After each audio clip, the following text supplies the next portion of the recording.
अब बात करते हैं एक ऐसी कहानी की जो पूरी दुनिया में सुर्खियां बटोर रही है। एक अभूतपूर्व, हालांकि विवादास्पद नई खोज एक ऐसे रहस्य से पर्दा उठा रही है जो हजारों हजारों साल पुराना है। 4500 वर्षों से भी अधिक समय से रहस्यमय अनुन्नाकी मेसोपोटामिया के मिथकों, किंवदंतियों और प्राचीन ग्रंथों में प्रमुखता से मौजूद रहे हैं। कहा जाता है कि ये रहस्यमय प्राणी स्वर्ग से अवतरित होकर मानवता के भाग्य का निर्धारण करने आए थे। प्राचीन इतिहास, विशेष रूप से प्राचीन सुमेर से प्राप्त जानकारी कुछ सबसे रोचक तथ्यों में से एक है। दिलचस्प बात यह है कि सुमेरियन लोगों ने अनुन्नाकी का वर्णन करते हुए जटिल अभिलेख छोड़े हैं, जिनमें उन्हें अमूर्त देवताओं के रूप में नहीं बल्कि ऐसे सजीव प्राणियों के रूप में दर्शाया गया है जो उन्नत तकनीक का उपयोग करते थे, पृथ्वी के सबसे पुराने शहरों पर शासन करते थे और यहां तक कि मानवता के आनुवंशिक ताने बाने को भी बदल दिया था। अब 4500 वर्षों के बाद वैज्ञानिकों ने अंततः अनुन्नाकी के बारे में सच्चाई का पता लगा लिया है। आज हम सुमेरियन योगदानों के विरोधाभासी रहस्य को उजागर करेंगे। लगभग 4500 ईसा पूर्व मेसोपोटामिया के जलोढ़ मैदानों से उभरकर सुमेरियनों ने मानव सभ्यता की नींव रखी। उन्होंने लगभग 3200 ईसा पूर्व कूनिया लिपि विकसित की, जो विश्व की पहली जात लेखन प्रणाली है। उन्होंने कानूनों को संहिताबद्ध किया, जटिल सिंचाई प्रणालियां बनाई, जिगुरेट जैसी विशाल वास्तुकला का निर्माण किया और उन्नत खगोलीय अवलोकन में संलग्न हुए। इतिहास में पहले नामजद लेखक एनहेडुआना और होमर की रचनाओं से एक सहस्राब्दी से भी अधिक पूर्व की महाकाव्य कथा लिखने वाले गिलगामेश जैसे शासक सुमेरियन सभ्यता के गहन प्रभाव को दर्शाते हैं। इन उपलब्धियों के बावजूद उनकी ऐतिहासिक कथाएं, विशेष रूप से मानव उत्पत्ति और अनुन्नाकी कहलाने वाले प्राणियों के साथ उनके अंतर संबंधों से संबंधित कथाएं, मुख्य धारा के अकादमिक जगत द्वारा अक्सर उपेक्षित रह जाती हैं। रोचक बात यह है कि उनके भौतिक नवाचारों को सभ्यता की नींव माना जाता है। यह विरोधाभास पेचीदा होने के साथ साथ ज्ञानवर्धक भी है। उरुरुक, एरिडू और नेपुर जैसे स्थलों से प्राप्त पुरातात्विक खोजें सुमेरियन समाज के बारे में प्रचुर मात्रा में जानकारी प्रदान करती हैं। 1922 में सर लियोनार्ड वूली द्वारा उर में की गई खुदाई में शाही कब्रिस्तान का पता चला, जिसमें उर का ध्वज, जटिल आभूषण और संगीत वाद्य यंत्र जैसी कलाकृतियां मिलीं। ये सभी एक उन्नत संस्कृति को दर्शाते हैं जिसमें सामाजिक स्तरीकरण, धार्मिक अनुष्ठान और अंतर्राष्ट्रीय व्यापार नेटवर्क मौजूद थे। इन स्थलों से प्राप्त मिट्टी की पट्टियां, जो अब ब्रिटिश संग्रहालय और लोवर जॉर्ज जैसे संग्रहालयों में रखी गई हैं, सुमेरियन मान्यताओं का विस्तृत विवरण प्रस्तुत करती हैं। इन ग्रंथों में मनुष्यों और अनुन्नाकी के बीच अंतर संबंधों का वर्णन है, जो सुमेरियनों के अनुसार स्वर्ग से अवतरित हुए थे और मानवता के निर्माण में महत्वपूर्ण भूमिका निभाई थी। अनुमा एलिश और गिलगामेश महाकाव्य में प्रलय से पहले की दुनिया का वर्णन है, जहां देवता और मनुष्य घनिष्ठ रूप से एक दूसरे से जुड़े हुए थे। यह वर्णन बाद के बाइबल और कुरान के उन वृत्तांतों से आश्चर्यजनक रूप से मिलता जुलता है, जिनमें दैवीय न्याय द्वारा बाधित आदिम युग का वर्णन है। जकरिया सिचिन जैसे विद्वानों का तर्क है कि सुमेरियन ग्रंथों में अनुन्नाकी के संदर्भ अलौकिक प्राणियों की ओर इशारा करते हैं, जिन्होंने संभवतः आनुवंशिक हेरफेर के माध्यम से मानव विकास में हस्तक्षेप किया था। डॉक्टर सैमुअल नोआ क्रेमर जैसे अधिक सतर्क शोधकर्ताओं, जो 20वीं सदी के सबसे सम्मानित एस्ट्रोलॉजिस्ट में से एक हैं, ने स्वीकार किया कि सुमेरियन स्वयं देवताओं से ज्ञान प्राप्त करने का दावा करते थे। शुरुपाच के निर्देश और सुमेरियन राजाओं की सूची जैसे ग्रंथों के क्रेमर के विश्लेषण से ऐसे पैटर्न सामने आते हैं जहां राजत्व और सामाजिक व्यवस्था को स्वर्ग से अवतरित बताया गया है। यह विषय सुमेरियन साहित्य में बार बार दोहराया गया है। फिर भी जब इन अभिलेखों में मानवता की उत्पत्ति या अनुनाकी की भूमिकाओं पर चर्चा होती है तो उन्हें मिथक करार दिया जाता है। हालांकि इन्हीं अभिलेखों में व्यापारिक लेन देन, कानूनी संहिताएं और चिकित्सा संबंधी नुस्खे भी सावधानी पूर्वक दर्ज हैं। फिर भी यह चयनात्मक स्वीकृति, जिसमें कानून लेखन और प्रौद्योगिकी में सुमेरियन योगदान की सराहना की जाती है, लेकिन मानव उत्पत्ति के उनके अपने स्पष्टीकरणों को खारिज कर दिया जाता है। प्राचीन अभिलेखों की हमारी व्याख्या में निहित पूर्वाग्रह को दर्शाती है। यदि हम सुमेरियनों के आविष्कारों के समान ही उनकी कथाओं को भी विश्वसनीय मान लें, तो मानव इतिहास के बारे में हमारी समझ में आमूलचूल परिवर्तन आ जाएगा। आदिम शिकारी संग्रहकर्ताओं से उन्नत सभ्यताओं तक के रैखिक विकास का पारंपरिक दृष्टिकोण एक अधिक जटिल तस्वीर में तब्दील हो जाएगा। डॉक्टर रॉबर्ट शॉ और डॉक्टर डेविड रीच जैसे शोधकर्ताओं द्वारा किए गए हालिया आनुवंशिक अध्ययनों ने मानव वंश में जटिलताओं को उजागर किया है, जो विभिन्न मिश्रणों और आनुवंशिक विविधता का संकेत देते हैं, जो मानव विकास की पारंपरिक समय रेखा में पूरी तरह से फिट नहीं बैठते। ये अध्ययन मानव विकास के सरल रैखिक दृष्टिकोण को चुनौती देते हैं। इसके अलावा आधुनिक तुर्की में लगभग 9600 ईसा पूर्व के गोबेसी जैसे अवशेषों की खोज से उन्नत मानव गतिविधियों का कालक्रम हजारों वर्ष पीछे चला जाता है, जो सुमेरियन और अन्य प्राचीन वृत्तांतों से अधिक मेल खाता है। तो सुमेरियनों का हमारे अतीत के बारे में क्या कहना है? सुमेरियन टैबलेट की खोज 1840 में ब्रिटिश पुरातत्वविदों, विशेष रूप से ऑस्टिन हेनरी लर्ड और उनकी टीम द्वारा प्राचीन शहर नीनवे में सुमेरियन टैबलेट की खुदाई ने मानव ज्ञान के इतिहास में एक महत्वपूर्ण मोड़ ला दिया। हालांकि नीनवे एक असीरियन स्थल है, लेकिन खुदाई में मिली अधिकांश सामग्री, जिनमें प्रसिद्ध असमान आकार की गोलियां भी शामिल हैं, अंततः सुमेरियन मूल की पाई गईं, विशेष रूप से नेपुर, उरुक और एरिडू जैसे स्थलों से, जहां सभ्यता की सबसे प्रारंभिक परतें पनपी थीं। इनमें लगभग 24वीं शताब्दी ईसा पूर्व की 14 गोलियां भी शामिल हैं। अब इन्हें मिट्टी पर उकेरी गई कील के आकार की लिपि में लिखी गई मानव लेखन के सबसे पुराने जात उदाहरण माना जाता है। इन ग्रंथों में ब्रह्मांडीय विवरण, देवताओं और राजाओं की वंशावली, मानव जाति की उत्पत्ति का वर्णन और सबसे प्राचीन जात बाढ़ की कथा शामिल है, जो बाइबल में वर्णित नूह की कहानी से 1000 वर्ष से भी अधिक पुरानी है। अनुमा एलिश, गिलगामेश महाकाव्य और अत्रासिस महाकाव्य अन्य ग्रंथों के साथ हमें देवताओं के एक समूह से परिचित कराते हैं, जिन्हें सामूहिक रूप से अनुन्नाकी के नाम से जाना जाता है, जो सर्वोच्च सत्ताएं हैं और मानव जीवन के मामलों में प्रत्यक्ष हस्तक्षेप करती हैं।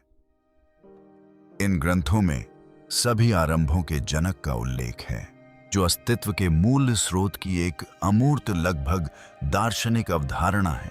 लेकिन जब मानवता की रचना की बात आती है, तो ग्रंथ में कई देवताओं के बारे में बताया गया है, जो परिषदों में कार्य करते थे, विचार विमर्श करते थे, असहमत होते थे और यहाँ तक कि प्रयोग भी करते थे, न कि एक सर्वशक्तिमान देवता के बारे में, जैसा कि उत्पत्ति की पुस्तक में पाया जाता है।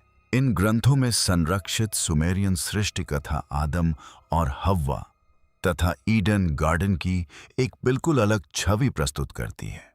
सुमेरियन ग्रंथों में पहले मनुष्य, आदमु मनुष्य और तियामात जीवन की माता की रचना देवताओं द्वारा एक ऐसी प्रक्रिया से की गई थी, जो दैवीय आदेश से कहीं अधिक आनुवंशिक अभियांत्रिकी से मिलती जुलती है। देवता एनकी के नेतृत्व में अनुन्नाकी, एक देवता के सार जिसे कभी कभी देवताओं का रक्त भी कहा जाता है, को पृथ्वी की मिट्टी के साथ मिलाकर मानवता का निर्माण करते हैं। ईडन गार्डन को किसी अलौकिक स्वर्ग के रूप में नहीं, बल्कि एक वास्तविक स्थान के रूप में वर्णित किया गया है, जो मेसोपोटामिया का एक हरा भरा उपजाऊ मैदान है जहां देवता निवास करते हैं और अपनी कृषि परियोजनाओं का प्रबंधन करते हैं, और मनुष्य को खेतों की देखभाल करने और देवताओं के श्रम को कम करने के लिए बनाया गया है। दिलचस्प है ना? खैर, यह और भी चौंकाने वाला है। जबकि मुख्य धारा के विद्वान अक्सर अनुन्नाकी को पौराणिक रचनाएं प्राकृतिक घटनाओं की व्याख्या करने के लिए एक प्रतीकात्मक ढांचे का हिस्सा मानकर खारिज कर देते हैं, इनकी संगति ऐसे कि सुमेरियन और बाद के एडियन ग्रंथों में मिले विवरण, साथ ही प्रयुक्त भाषा की विशिष्टता, जैसे कि बार बार दोहराया जाने वाला वाक्यांश वे जो स्वर्ग से पृथ्वी पर आए, कई महत्वपूर्ण प्रश्न खड़े करती है। पुरातात्विक साक्ष्य इन शिलाओं की प्राचीनता और महत्व को और भी पुष्ट करते हैं। 1889 और 1900 के बीच जॉन पुनेट पीटर्स और जॉन हेनरी हेन्स के निर्देशन में पेनिसिल्वेनिया विश्वविद्यालय द्वारा नेपुर जाओर जैसे स्थलों पर की गई खुदाई में प्रशासनिक अभिलेखों, भजनों और पौराणिक ग्रंथों सहित कीलाक्षर लिपि की विशाल पुस्तकालयों का पता चला। लगभग 2100 ईसा पूर्व की प्रसिद्ध निप्पुर पट्टिका में सुमेरियन राजाओं की सूची है, जिसमें महाप्रलय से पहले के राजाओं के हजारों वर्षों तक चले शासनकाल का वर्णन है। उत्पत्ति 5 में भी इसी धारणा की झलक मिलती है, जहां कुलपतियों के सदियों तक जीवित रहने का उल्लेख है।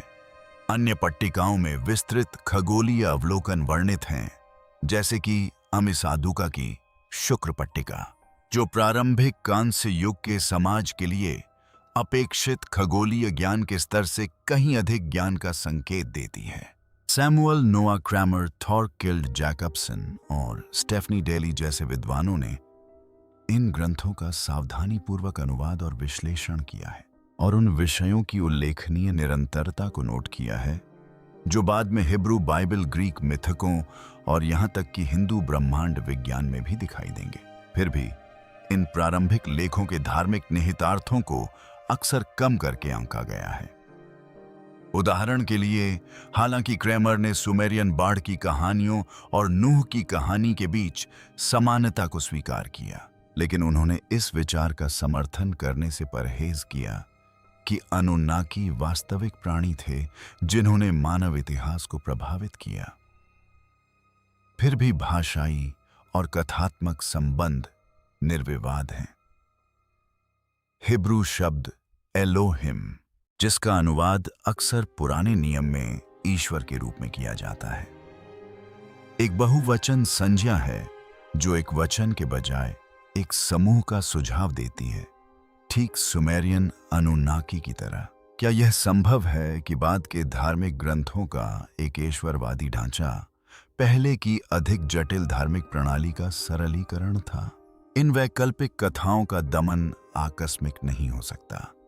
सुमेरियन टैबलेट की खोज ऐसे समय में हुई जब पश्चिमी समाज बाइबल और पुरातत्व एवं मानव विज्ञान जैसे उभरते विषयों से गहराई से प्रभावित होकर मानव इतिहास का एक विशेष दृष्टिकोण गढ़ रहा था, जो रैखिक प्रगति, मानव विशिष्टता और एक अद्वितीय सर्वशक्तिमान देवता पर बल देता था।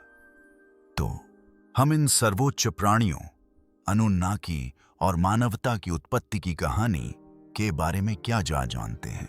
सुमेरियन ग्रंथों, विशेष रूप से एन्युमा एलिश और अत्रासिस महाकाव्य के अनुसार अनुन्नाकी केवल पौराणिक देवता नहीं थे, बल्कि शक्तिशाली और तकनीकी रूप से उन्नत प्राणियों का एक समूह थे, जो निब्बेरू नामक एक दूरस्थ ग्रह से पृथ्वी पर अवतरित हुए थे।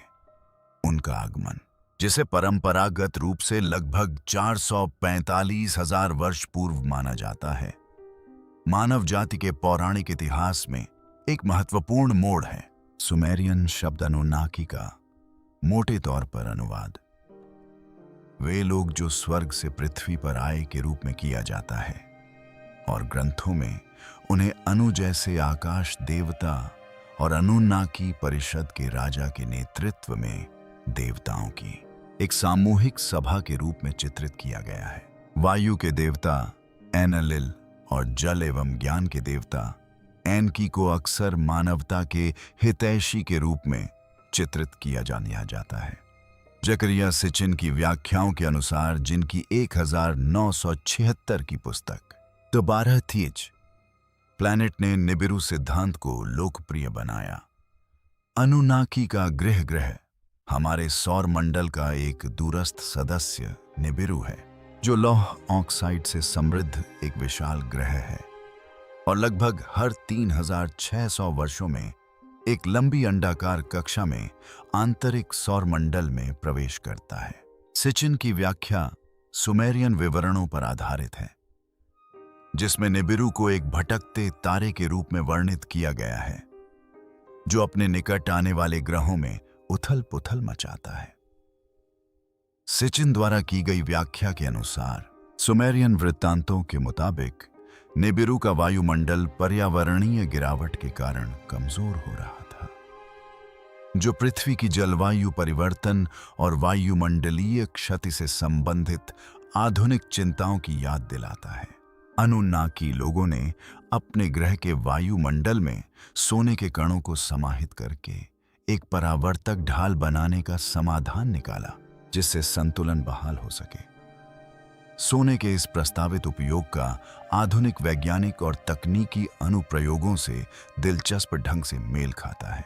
सोने के अद्वितीय परावर्तक और चालक गुणों के कारण आज अंतरिक्ष प्रौद्योगिकी में इसका अमूल्य योगदान है, जिसमें जेम्स वेब स्पेस टेलीस्कोप, दर्पण और अंतरिक्ष यान के पुर्जों में इसका उपयोग शामिल है। इसके अलावा पुरातात्विक खोजों से इस बात की पुष्टि होती है कि प्राचीन सुमेरियन समाज में सोने का विशेष महत्व था। 1920 के दशक में लियोनार्ड वूली द्वारा उत्खनित शाही कब्रों से सोने की कलाकृतियों का एक आश्चर्यजनक भंडार मिला, जिसमें मुकुट, आभूषण और अनुष्ठानिक वस्तुएं शामिल हैं, जो ईसा पूर्व 3री सहस्राब्दी की हैं। इसकी बारीकी से की गई कारीगरी और सोने की भारी मात्रा से पता चलता है कि इसका महत्व महज सजावट से कहीं अधिक पवित्र या अलौकिक था।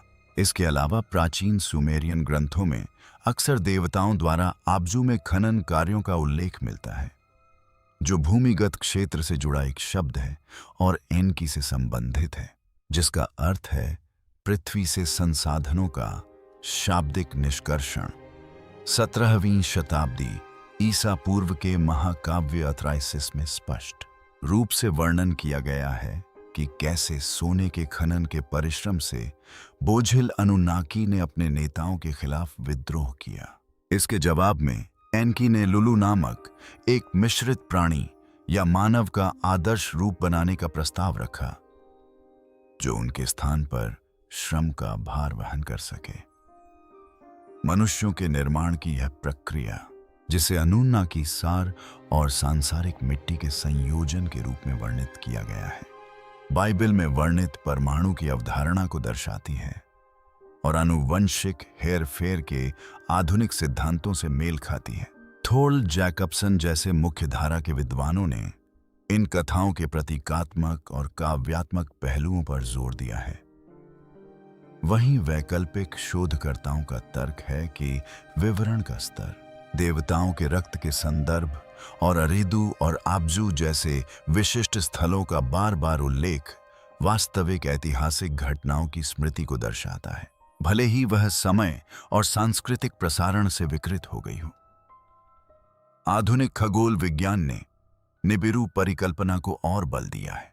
2016 में California institute of technology California के खगोलविदों कॉन्स्टेंटाइन बैटिगन और माइकल ई ब्राउन ने एक शोध प्रकाशित किया, जिसमें हमारे सौर मंडल के बाहरी छोर पर स्थित एक विशाल अदृश्य ग्रह के अस्तित्व का सुझाव दिया गया था, जिसे ग्रह 9 नाम दिया गया था।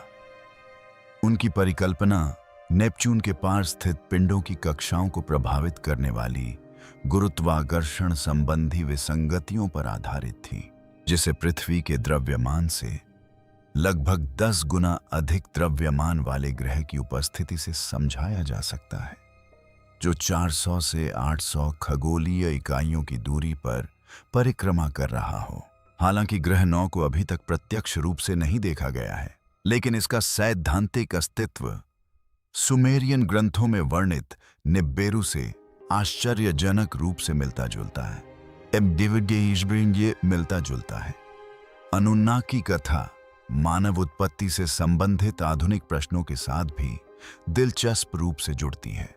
लगभग 300,000 वर्ष पूर्व उन्नत संज्ञानात्मक और सामाजिक क्षमताओं के साथ होमो सेपियंस का अचानक उदय पुरातात्विक मानव विज्ञानियों के लिए एक पहेली बना हुआ है, जबकि मानक मॉडल इसे प्राकृतिक चयन का परिणाम मानता है। मानव व्यवहार में इस महान छलांग के समय और अचानक होने के कारण कुछ लोग यह सोचने पर मजबूर हो जाते हैं कि क्या इसमें बाहरी प्रभावों की भी भूमिका रही होगी। क्या सुमेरियन कथाएं अनुन्नाकी के बारे में एक प्रतीकात्मक स्मृति हैं, जो एक प्राचीन मुठभेड़ का संकेत देती हैं, जिसने हमारी प्रजाति के विकास को गति दी। चलिए अनुन्नाकी कथा पर आगे बढ़ते हैं।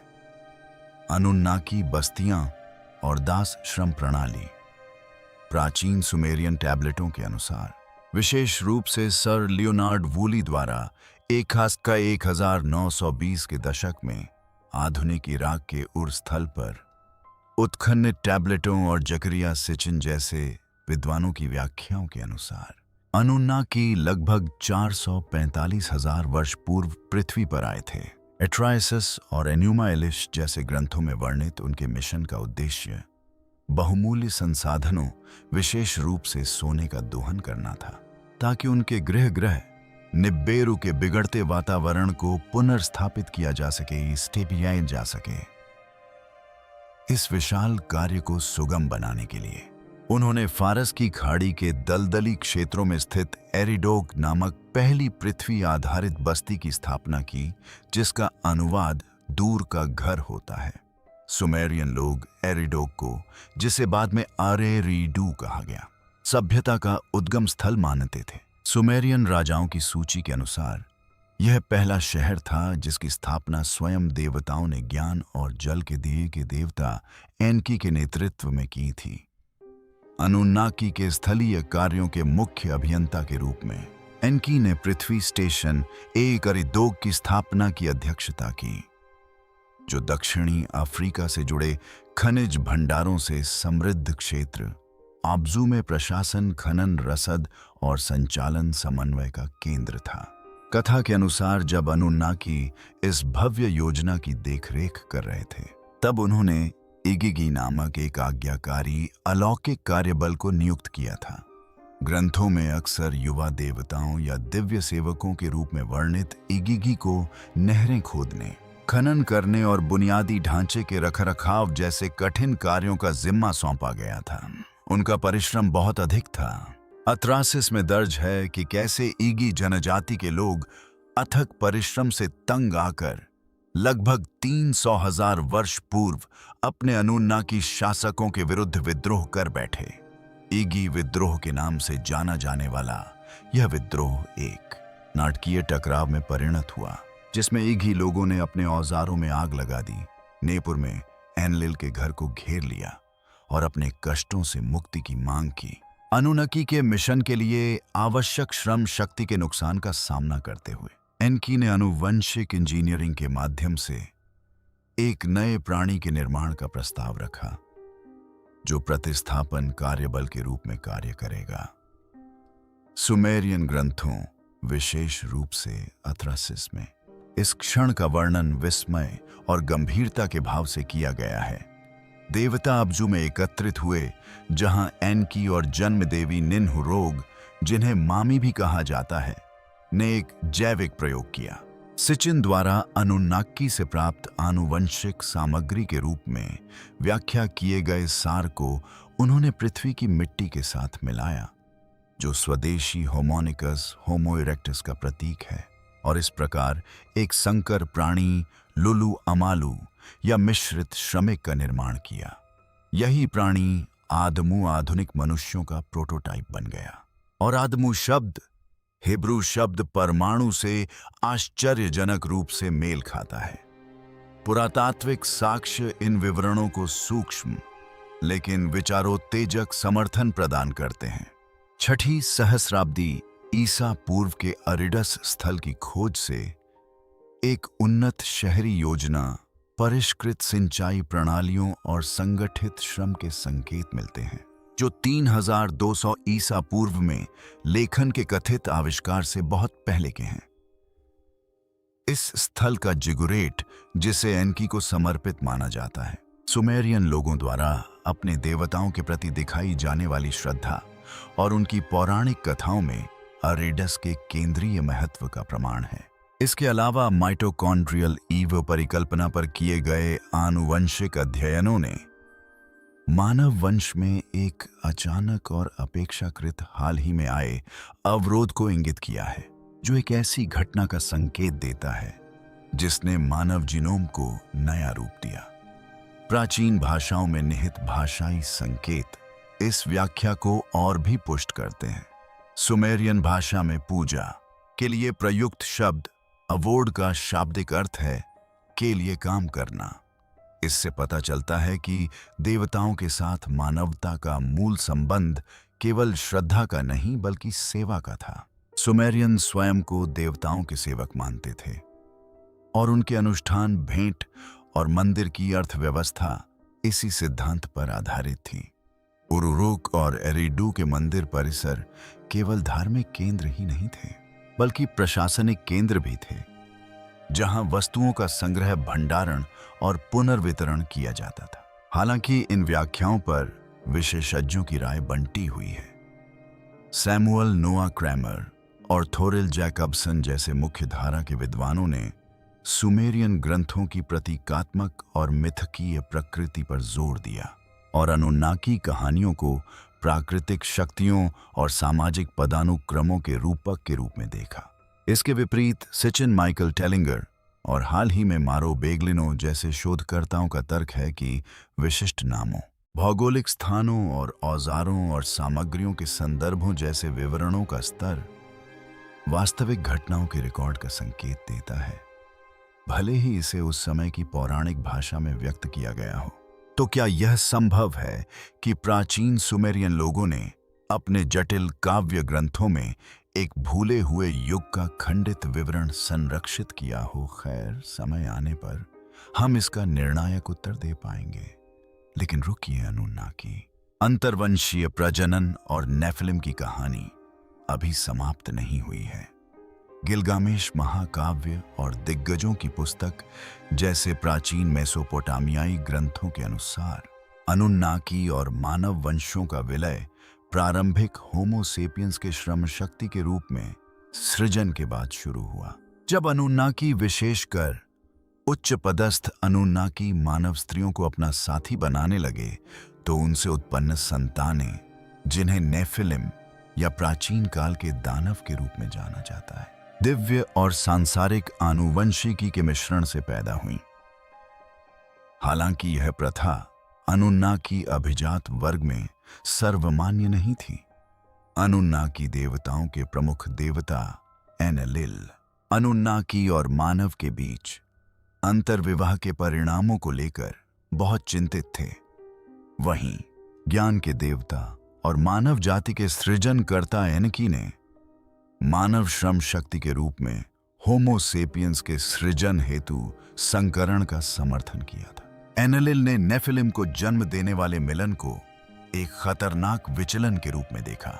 उत्पत्ति ग्रंथ में वर्णित नेफिलिम प्राचीन काल के शक्तिशाली और प्रसिद्ध पुरुषों का प्रतीक थे, जो एक ऐसी उभरती हुई शक्ति का प्रतिनिधित्व करते थे जो स्थापित ब्रह्मांडीय व्यवस्था और उससे भी महत्वपूर्ण अनुन्नाकी के ग्रह निबिरू के अस्तित्व को खतरे में डाल सकती थी।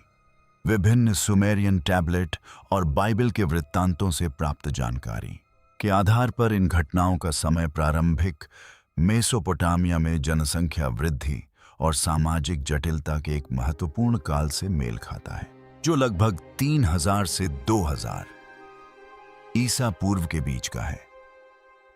उरुक और नेपुर जैसे स्थलों पर पुरातात्विक उत्खनन से इस युग के दौरान शहरी केंद्रों के विस्तार, भव्य वास्तुकला और सामाजिक स्तरीकरण में वृद्धि के प्रमाण मिलते हैं।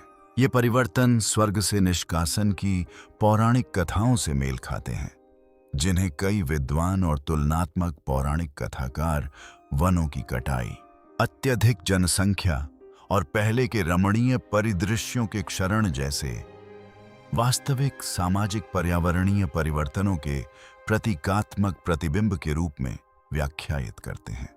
अनुन्नाकी और मनुष्यों की संतानों को नेफिलिम कहा जाता था। इस शब्द का मूल हिब्रू भाषा से आया है और इसका अर्थ है गिरना। कुछ लोग इसका अर्थ पतित या वे लोग समझते हैं जो दूसरों को गिराते हैं। यह द्वैत उनकी अस्पष्ट स्थिति को दर्शाता है, जो आंशिक रूप से दिव्य और आंशिक रूप से नश्वर है।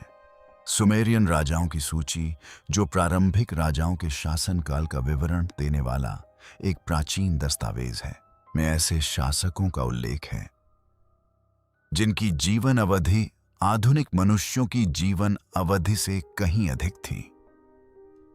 कुछ विशेषज्ञों का मानना है कि यह इन संकर दिग्गजों की स्मृति को प्रतिबिंबित कर सकती है।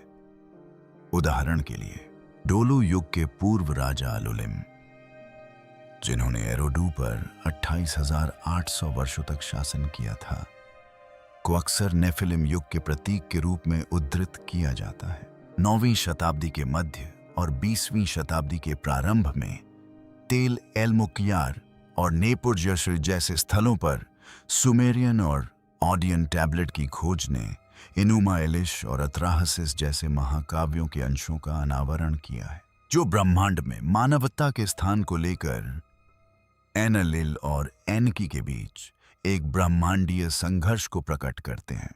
एनलिल ने नेफिलिम और अनुन्नाकी तथा मनुष्यों के बीच संकरण का विरोध किया।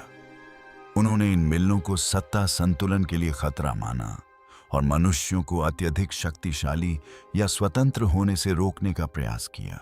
संभवतः इसी चिंता ने उन्हें एक कठोर उपाय के रूप में भीषण बाढ़ लाने का निर्णय लेने के लिए प्रेरित किया, जिससे मानव प्रजनन पर अंकुश लगा और अनुन्नाकी का नियंत्रण बहाल हुआ। दैवीय हस्तक्षेप की यह कहानी लियोनार्ड वूली और मैक्स मालवान जैसे पुरातात्विक खोजों से मेल खाती है, जिनमें ईसा पूर्व के आसपास मेसोपोटामिया में विनाशकारी बाढ़ और अचानक सांस्कृतिक परिवर्तन देखे गए थे। यह है भीषण बाढ़ की कहानी। सुमेरियन लोक कथाओं और बाद में उनकी पुनर्व्याख्याओं के अनुसार निबिरू एक विशाल खगोलीय पिंड है जिसकी कक्षा अत्यधिक दीर्घवृत्ताकार है और यह लगभग हर 3,600 वर्षों में आंतरिक सौर मंडल के निकट आता है। माना जाता है कि इस आवधिक पारगमन के कारण सौर अस्थिरता और गुरुत्वाकर्षण विसंगतियों से लेकर पृथ्वी की भूविज्ञान और जलवायु में भारी बदलाव तक कई प्रकार की ब्रह्मांडीय गड़बड़ियां उत्पन्न होती हैं। निबिरू और प्रलयकारी घटनाओं के बीच का यह संबंध सबसे प्रसिद्ध रूप से प्रलय की कहानी में समाहित है, जिसे प्राचीन काल की विभिन्न संस्कृतियों में दर्ज किया गया है। मेसोपोटामिया के महाकाव्य गिलगामेश से लेकर बाइबल की उत्पत्ति की पुस्तक तक, लियोनार्ड वूली और सर मैक्स मालवान जैसे विद्वानों के अनुसार इस बाढ़ की घटना लगभग 2900 ईसा पूर्व की है। यह उस कालखंड से मेल खाता है जब पुरातात्विक परतें प्राचीन निकट पूर्व में व्यापक बाढ़ और तीव्र सांस्कृतिक व्यवधान के साक्ष्य दर्शाती हैं। सुमेरियन और बाद के ऑडियन ग्रंथों में प्राचीन काल से चली आ रही बाढ़ की चेतावनियों का सजीव वर्णन मिलता है, जहां खगोलीय प्रेक्षणों में सूर्य के धब्बों में वृद्धि, सौर ज्वालाओं और अनियमित चुंबकीय व्यवहार जैसी सौर विसंगतियों का उल्लेख है। माना जाता है कि ये परिवर्तन निबिरू के आगमन से पहले हुए थे, जिनके कारण पृथ्वी का चुंबकीय क्षेत्र कमजोर हो गया, जिससे वैश्विक तापमान में वृद्धि हुई और ध्रुवीय बर्फ की चोटियां पिघलने लगीं। भूवैज्ञानिक प्रमाण भी इन दावों का समर्थन करते हैं। ग्रीनलैंड और अंटार्कटिका से प्राप्त बर्फ के नमूनों में लगभग एक ही युग के दौरान जलवायु में अचानक परिवर्तन और वायुमंडलीय धूल और विकिरण में वृद्धि देखी गई है। इन पर्यावरणीय परिवर्तनों के कारण समुद्र स्तर में वृद्धि और विनाशकारी बाढ़ आई होगी, जो बाढ़ से जुड़ी कहानियों का स्वाभाविक स्पष्टीकरण प्रदान करती है। अनुनकी देवताओं में से एक प्रमुख देवता एनलिल ने जनसंख्या नियंत्रण के लिए बाढ़ लाने का फैसला किया। उनका उद्देश्य भ्रष्ट और विद्रोही मनुष्यों का सफाया करना था। सुमेरियन महाकाव्य अथराइसिस के अनुसार एनलिल मानव जाति के शोर और विद्रोह से तंग आ चुके थे और बाढ़ के माध्यम से इसे शांत करना चाहते थे। हालांकि एनकी सहित अन्य अनुनकी देवताओं ने मनुष्यों के प्रति सहानुभूति दिखाई और बाइबल के नूह की तरह नायक अथराइसिस को नाव बनाने की चेतावनी दी। क्या यह कहानी जानी पहचानी नहीं लगती? आधुनिक वैज्ञानिक जांचों ने इन प्राचीन वर्णनों को मापने योग्य घटनाओं से सहसंबंधित करने का प्रयास किया है। उदाहरण के लिए ध्रुवीय बदलाव का विचार, जिसमें पृथ्वी के चुंबकीय या भौतिक ध्रुवों में अचानक परिवर्तन होते हैं, पूरा चुंबकीय अध्ययनों में कुछ हद तक समर्थित है। यह अध्ययन भूचुंबकीय उत्क्रमणों और ऐसे बदलावों को दर्शाते हैं जिनमें चुंबकीय ध्रुव काफी विचलित होते हैं या अस्थायी रूप से उलट जाते हैं। ऐसी ही एक घटना लगभग 41,000 वर्ष पूर्व लशम भ्रमण, हालांकि निबिरू चक्र से पहले की है। यह दर्शाती है कि पृथ्वी का चुंबकीय क्षेत्र स्थिर नहीं है और इसमें तीव्र परिवर्तन हो सकते हैं, जिनके गंभीर जलवायु और जैविक परिणाम हो सकते हैं। निबिरू के निकट आने से जुड़ी सौर अस्थिरता भी आधुनिक सौर भौतिकी में प्रासंगिक है। शोधकर्ताओं ने सूर्य के अधिकतम और न्यूनतम स्तर के चक्रों का अवलोकन किया है, जिनमें सूर्य के धब्बों की सक्रियता में वृद्धि, सौर ज्वालाएं और कोरोनल मास इजेक्शन शामिल हैं, जो पृथ्वी के चुंबकीय क्षेत्र और जलवायु को प्रभावित करने में सक्षम हैं। प्राचीन खगोलविदों जैसे कि बेबीलोन और बाद में शास्त्रीय ग्रीस के खगोलविदों ने इन घटनाओं को सावधानीपूर्वक दर्ज किया था।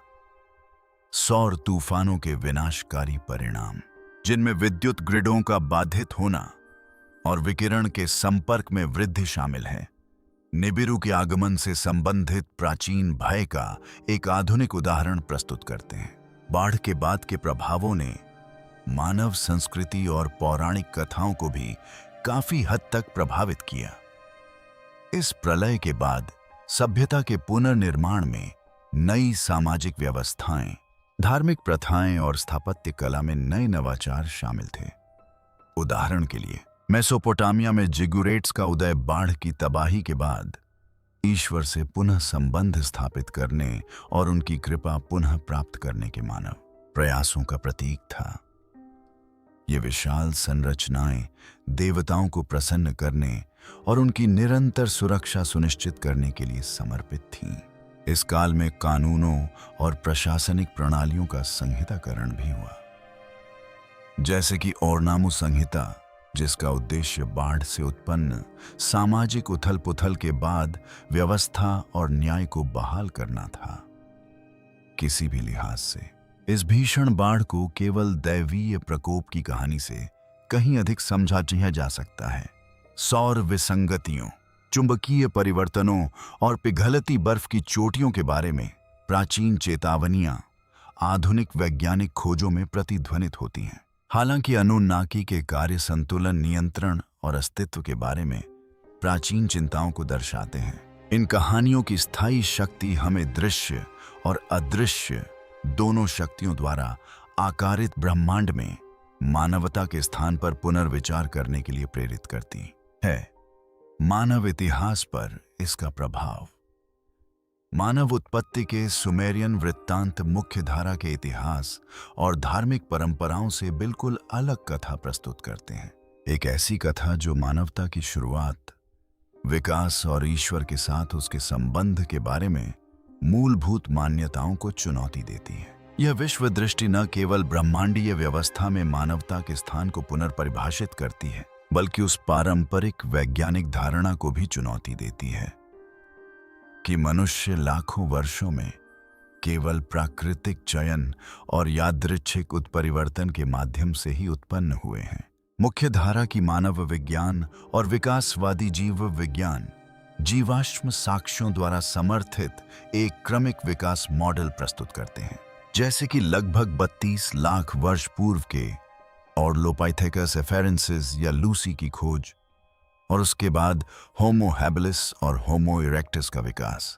फिर भी सुमेरियन ग्रंथ जटिलता और बुद्धिमत्ता में अचानक उछाल का प्रस्ताव करते हैं, जो अनुन्नाकी के हस्तक्षेप के साथ मेल खाता है। लगभग 3500 ये ईसा पूर्व के सुमेरियन शहरों जैसे उरुक और अरीदू में उन्नत धातु विज्ञान तकनीकों और प्रारंभिक शहरी नियोजन जैसी पुरातात्विक खोजें यह संकेत देती हैं कि ज्ञान का प्रसार केवल स्वदेशी विकास से कहीं अधिक था। इन तकनीकी प्रगति में सिंचाई प्रणाली, पहिया लेखन और परिष्कृत शासन संरचनाएं शामिल हैं, जिन्हें सुमेरियन लोग अपने देवताओं की देन मानते हैं। सुमेरियन ग्रंथ पारंपरिक धार्मिक कथाओं को और भी जटिल बना देते हैं। एक सर्वशक्तिमान ईश्वर के बजाय ये ग्रंथ मानव समान विशेषताओं, प्रेरणाओं और संघर्षों वाले कई देवताओं का वर्णन करते हैं। मानवता के निर्माता अनेक बहुदेववादी प्राणी थे, जो आनुवंशिक प्रयोगों और राजनीतिक सत्ता संघर्षों में संलग्न थे। यह बहुदेववाद अब्राहमिक धर्मों में व्याप्त एकेश्वरवादी परंपराओं से बिल्कुल विपरीत है। इन मामलों पर विशेषज्ञों की राय में गहरा मतभेद है। 20वीं शताब्दी में सुमेरियन ग्रंथों के अनुवाद में अग्रणी भूमिका निभाने वाले प्रसिद्ध असीरियन विज्ञानी सैमुअल नोआ क्रैमर ने इन्हें अब तक मिले सबसे महत्वपूर्ण ऐतिहासिक दस्तावेजों में से एक बताया है। हालांकि क्रैमर ने अलौकिक व्याख्याओं का समर्थन करने से परहेज किया और देवताओं को वास्तविक आगंतुक के बजाय पौराणिक पात्र माना। इसके विपरीत लेखक और शोधकर्ता जकरिया सिचिन, जिन्होंने 1976 में प्रकाशित पुस्तक द 12 TH प्लैनेट जैसी पुस्तकों के माध्यम से अनुन्नाकी कथा को लोकप्रिय बनाया, ने इन प्राणियों को प्राचीन अंतरिक्ष यात्रियों के रूप में शाब्दिक रूप से व्याख्यायित करने के लिए व्यापक तर्क दिया, जिन्होंने आनुवंशिक रूप से मानवता का निर्माण किया था। सिचिन के कार्य ने प्राचीन ज्ञान और इसके संभावित निहितार्थों के बारे में एक महत्वपूर्ण सांस्कृतिक और अकादमिक चर्चा को प्रेरित किया है। पुरातत्वीय साक्ष्य प्रारंभिक मानव इतिहास में उन्नत ज्ञान और बाहरी प्रभावों की संभावना के लिए कुछ रोचक, हालांकि अप्रत्यक्ष प्रमाण प्रदान करते हैं। सुमेरियनों द्वारा अपने जिगुरेट मंदिरों और सिंचाई नहरों के निर्माण में दिखाई गई सटीकता परिष्कृत इंजीनियरिंग का प्रमाण है, जिसके लिए उन्नत गणित और खगोल विज्ञान की आवश्यकता थी। सुमेरियनों द्वारा क्यूनियोफॉर्म लिपि का आविष्कार, जो विश्व की सबसे प्राचीन लिपियों में से एक है, ने विस्तृत अभिलेखन और जटिल प्रशासन को संभव बनाया। उनके मानक और प्रारंभिक सिलेंडर मोहरों जैसी कलाकृतियों के साथ साथ यह बौद्धिक प्रगति एक ऐसी सभ्यता की ओर इशारा करती है जो व्यवस्था, प्रौद्योगिकी और ज्ञान को महत्व देती थी। ये गुण, यदि सुमेरियन वृत्तांत सटीक है, तो अनुन्नाकी मार्गदर्शन के अवशेष हो सकते हैं। इसके अलावा आधुनिक आनुवंशिकी कभी कभी संकरण सिद्धांतों के समर्थन में आकर्षक सुराग प्रदान करती है। आधुनिक मानव जीनोम में निएंडरथल और डेनिसावन डीएनए की खोज से पता चलता है कि होमिनिड प्रजातियों के बीच अंतर प्रजनन हुआ था।